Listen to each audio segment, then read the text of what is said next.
In this lesson, we're going to solve and graph compound inequalities. So what is a compound inequality? Well, a compound inequality consists of two separate inequalities, and they're going to be joined by and or. So the first one we have here says, this is an and anyone who is at least 14 years old and is not older than 18 may attend the dance. We're going to write this. I know that this has the word and in between, but we're going to write it with our inequality where it's sandwiched in the middle there. So they're saying that we're at least 14 years old. So that's an x is greater than or equal to. And when we sandwich that in the middle, we're going to have, you're reading it in terms of x. So x is greater than or equal to, and then not older than 18. So you can be 18, but you can't be any older than 18. So we're going to write these and ones with the x sandwiched in the middle. And take a look at that picture down below there. I know it's kind of small, but it's the ones where they're going to come together in the middle. Now, our inequalities that have the or, it says discounts available at the movie theater if you are elderly, 65 or older, or under 12. So notice you've got the two separate inequalities. And then notice when they're graphed, they're going into two separate directions. So example one, write and graph the compound inequality. Translate the verbal phrases into the inequality and then graph it. It says all real numbers that are less than or equal to 7 or greater than or equal to 10. Remember our or ones, that they're two separate inequalities. I have less than or equal to 7, and it's going to be separated by the word or. And then you're going to have a separate inequality that's going to be greater than or equal to 10. So notice when you graph these, I'm not worried about where the numbers are. I'm going to have closed because it's less than or equal to. And then for the 10, I'm going to have greater than or equal to, and it's going to go to the right. All right, number 2. Notice how this one is an and. It says all real numbers that are greater than 1 are -1 and less than or equal to 1. So we're going to have that x sandwich in the middle, and that greater than -1, we're reading it in terms of the variable. X is greater than. Notice how the big side of the inequality side is facing the x, and then less than or equal to 1. So when we go to graph this, I'm going to have my -1 and my 1. Now this one's going to be an open one, and this one's going to be closed because it's less than or equal to. And so to graph greater than -1, we're going to start going to the right. But then notice it's and less than or equal to 1. And so it's everything sandwiched in the middle there is how you're going to graph that. All right, all real numbers that are less than -3 or greater than 0. So it's going to be two separate inequalities, less than -3 or x is greater than 0. So we're going to have a -3 and our 0. And we're going to have open, and it's less than because it's just less than, so it does not include the -3. And then I'm going to have open again, and we're going to the right because it's greater than. And for our last one that we're going to write, it says all real numbers that are less than 9 and greater than or equal to 7.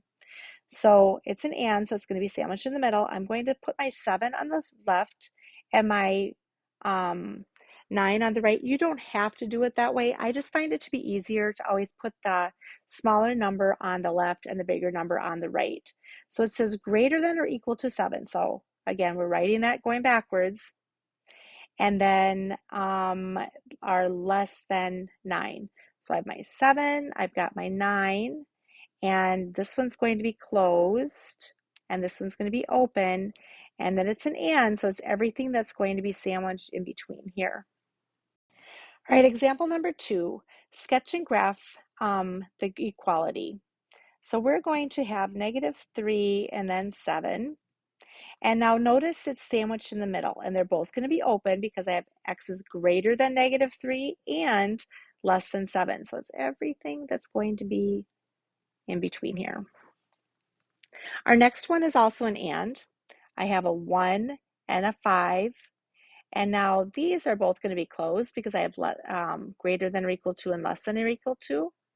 And so it's including everything that's got the 1, it's got everything in between there, and including the 5 is everything that's going to be included in this inequality.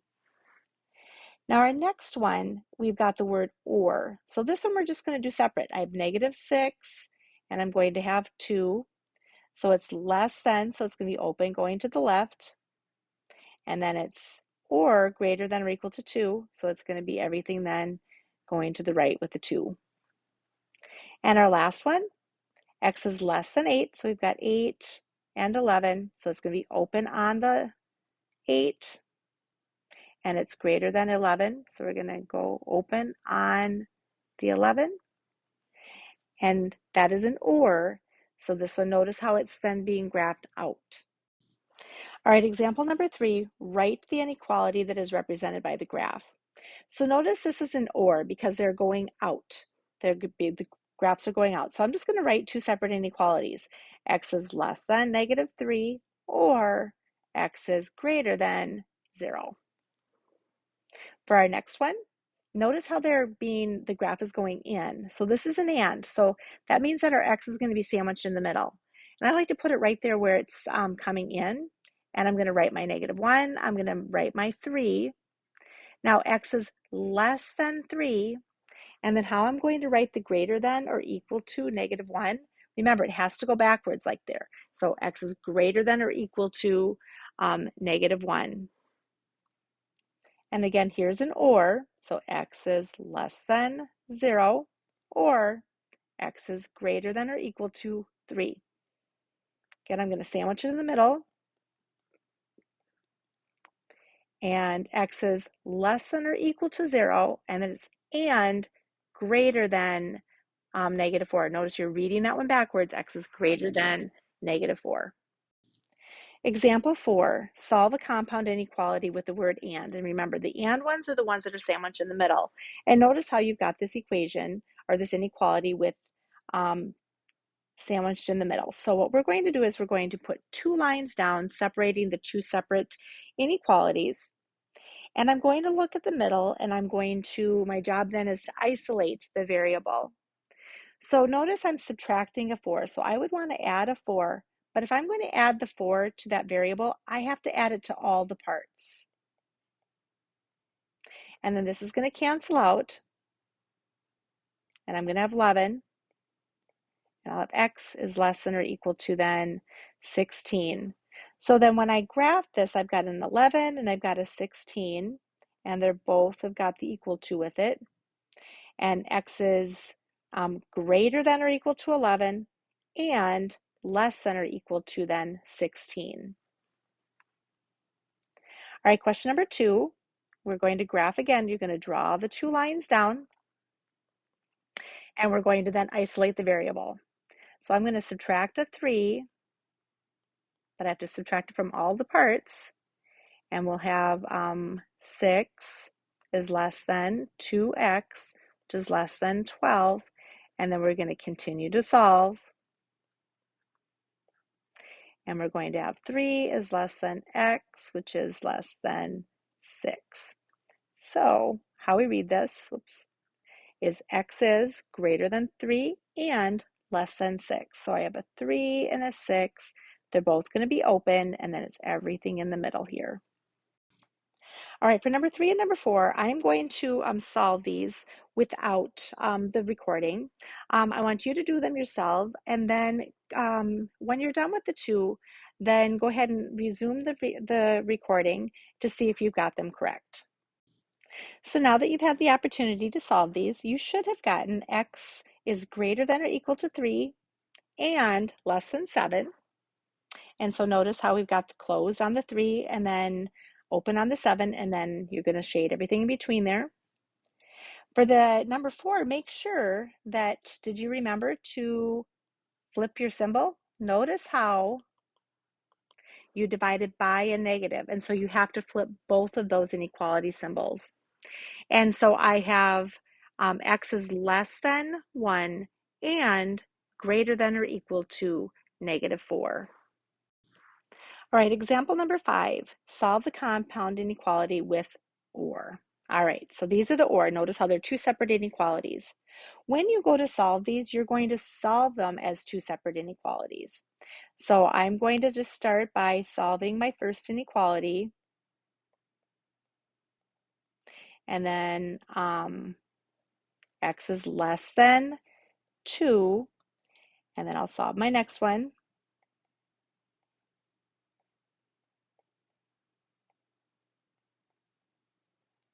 All right, now notice how I have a -1 here that I'm dividing out. So x is, you have to remember, I just divided by a negative, so you have to flip that inequality sign. So when I go to graph it, I've got 2 and I've got 5. They're both going to be open. X is less than 2, or, oh, I also have to have the or right there, or x is greater than 5. All right, for number 2, again, we're going to solve these two separately. I'm going to add the 7, and